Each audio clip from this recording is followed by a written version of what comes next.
Do not be troubled, for you are in Elysium, and you're already dead!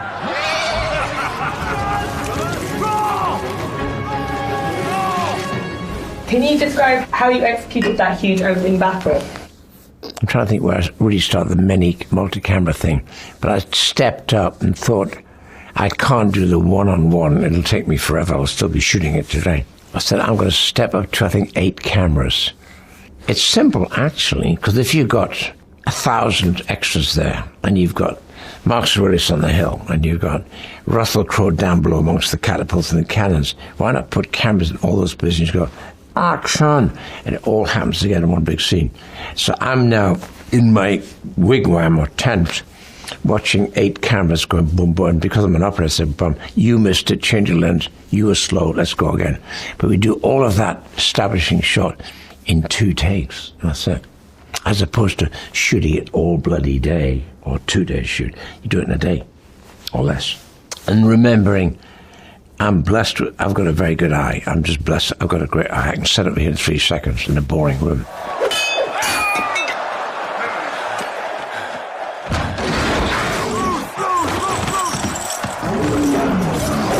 You know, Russell said, the tiger was this close. I said, I was standing there as well, dude.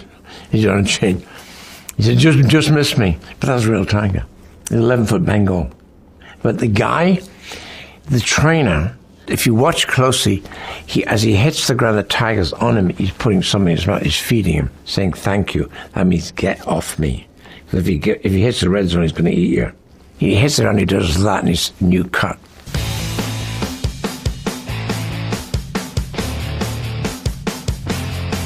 Strength and honor!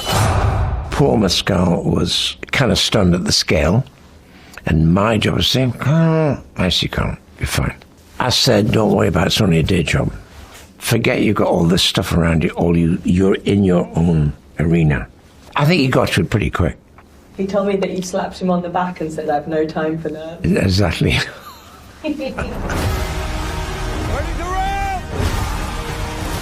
Somebody said, do they really have water in the Colosseum? I said, of course, you can build a Colosseum, you can get water in the Colosseum, you moron.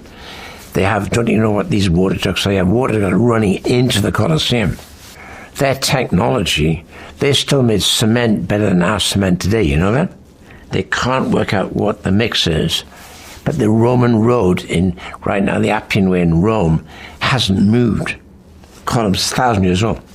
I said, can you get a shark? And I said, if you can build the Colosseum, you can get a shark in there, dude. Not me, not a 20-footer, but you can get 6 foot, that'll kill you. They're a bit bigger than that. The gods have spoken! I said, you're the Sex Pistols. If you don't want to be Johnny Rotten. Was it Johnny Rotten, the Sex Pistols? I think so. But he had this awful blonde hair. So I said, we're going to go red. It's because you're twins. The only thing you look alike is because you've got the similar hair. We had a scene which I regret not doing, which is kind of funny because they're constantly bickering about who was conceived first, because he was conceived first is more of an emperor than the other one. So then this detailed conversation about how he said, well, if I was out last, I was conceived first. Think that out.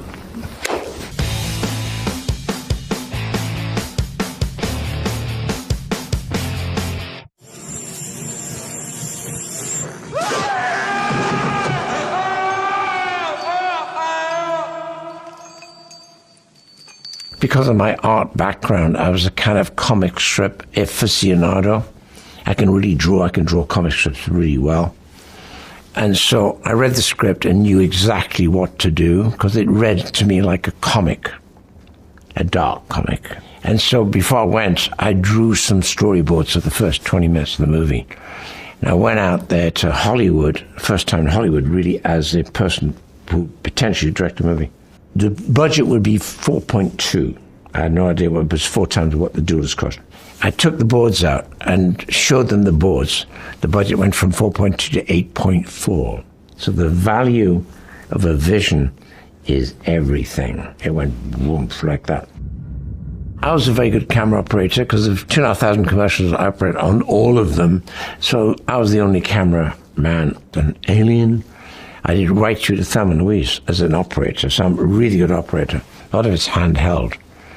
And so I knew it had to be viscerally and creepy and be constantly on the move. So you do things like overlap dialogue, and I'm standing there, and there's a scene between Sigourney and whoever, and I'm always slightly moving like this, so you're always feeling a little bit uncomfortable. Why is it moving?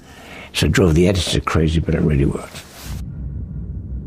Don't forget, we have no digital effects in those days, and nothing. And so backdrops have to be painted, and I have to find a very tall, thin man to squeeze into a rubber suit. And therefore, when you do that, you know you can shoot very little, shoot as little as possible because it doesn't really hold up. And so by being subliminal and minimal, it works very well. I think the creature was unique, and you have to believe. It doesn't matter how good my cast was. The cast was fantastic.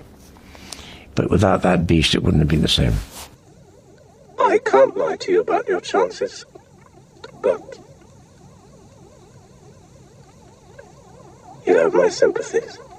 I was worried that we were actually we might run out of scares and creepy things in the corridor.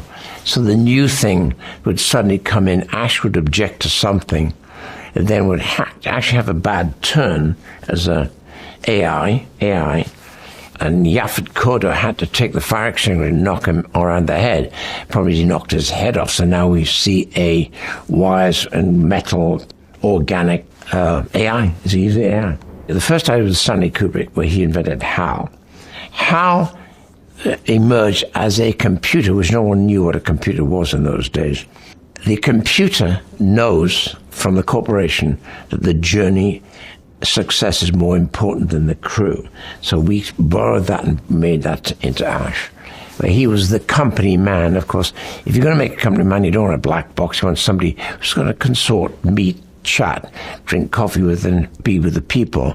They will not know he's a company man because he's kind of more human than human.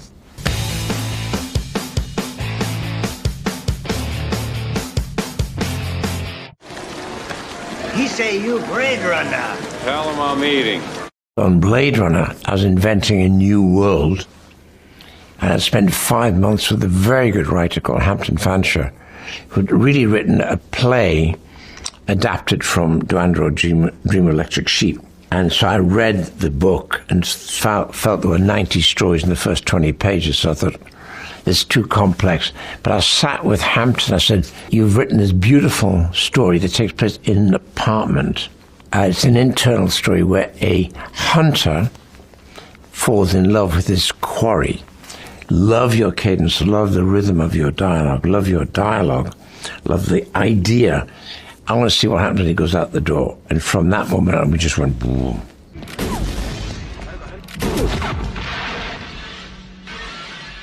Harrison Ford was not a star yet. He had just finished flying the Millennium Falcon in Star Wars. I remember my financiers saying, who the fuck is Harrison Ford? I said, you're going to find out. So Harry became my leading man. And I couldn't find the girl. And I looked and looked and looked. I was looking for Vivian Leigh kind of thing, this dark beauty. And I finally found this girl who was 18, hadn't done a film before. That was her first movie.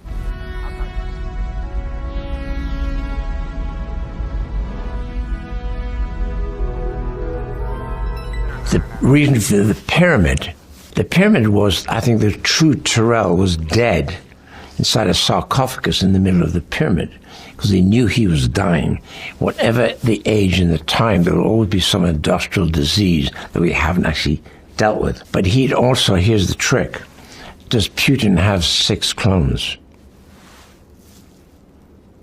So Tyrell had made several lookalikes of himself, so he could be anywhere, you wouldn't know where the real one was. So the Tyrell we were talking to was probably not the real Tyrell, but was a fundamentally replication of himself. So that's how complex it gets. That's how we end up with the pyramid. He never got to do the scene where they go to the sarcophagus and see he's dead. I think he died in the sarcophagus I took it from, there's a massive power breakdown on the east coast of America. One powerhouse in one of the states, it was crazy. All the 3 states switched off for 22 hours. So I think I went from that idea, when it went down, Tyrell may have died in the deep freeze.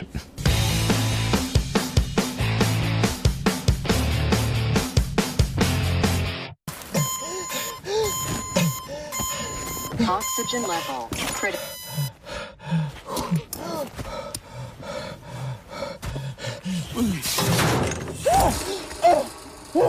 That script landed on my desk. It was a very good novel, a very good adaptation. And so I read it and said, it's a comedy. And they said, a comedy? I said, yes, a comedy.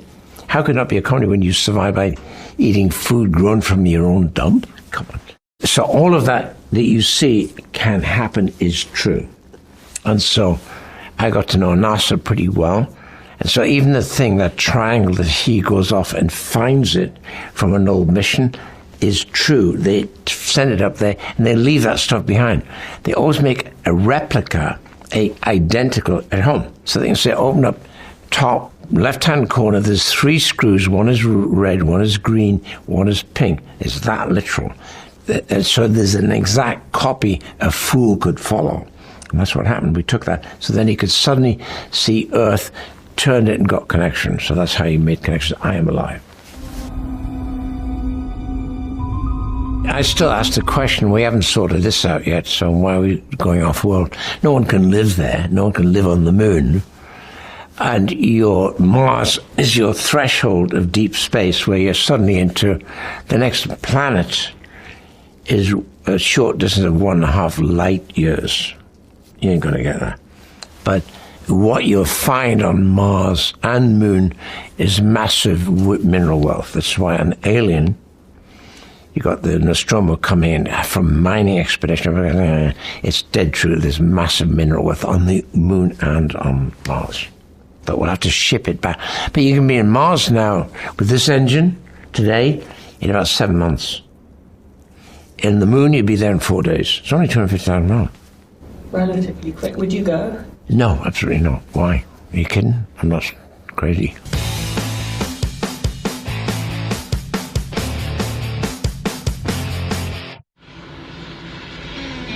Let's keep going. What do you mean?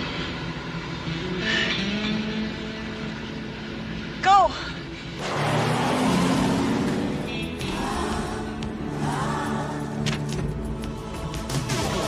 That was brought to my company scot-free, not for me to direct, but for me to produce. And Callie Curry, who actually that was a receptionist, I think, in David Fincher's company.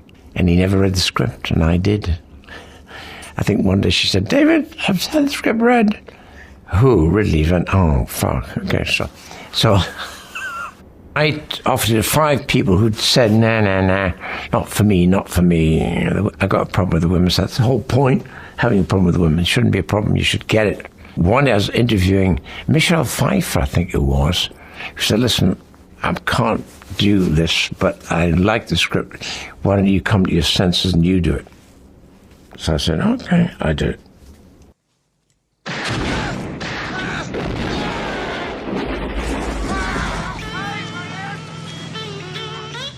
I was wrecking and I was coming through Arkansas, which is kind of, my buddy is the production designer, is Chinese Jamaican with dreadlocks.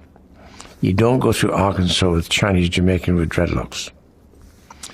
So we stopped in Mark Park Kettle's garage and got a rifle out and put it on the counter and said, when you boys out of town? So, we're just going to get some cigarettes and we're going to move on. While Norris is doing that, I'm outside filling up and there's a giant cement mixer. There's 2 women with T-shirts, muscles, and they got Marlboros rolled up into the sleeve. So do you mind if I record you? And so I recorded the 2 women talking. I said, can I have your hat? And you have mine. So I swapped, and that hat went on Thelma in the film. You, sir. Yeah, you do the honors. Take that cash, you put it in that bag right there. You got an amazing story to tell your friends. If not, well, you got a tag on your toe. You decide. I lost the Braddock cast about 10 days out. He took another film. Oh dear, what a terrible mistake. And so I had to look fast. I got 2 guys, Brad and another guy, equally kind of attractive. And I said to Jen, I've got 2 guys, okay, you're going to read with both. And afterwards we'll discuss it. She said, this guy's Brad's friend, that's it.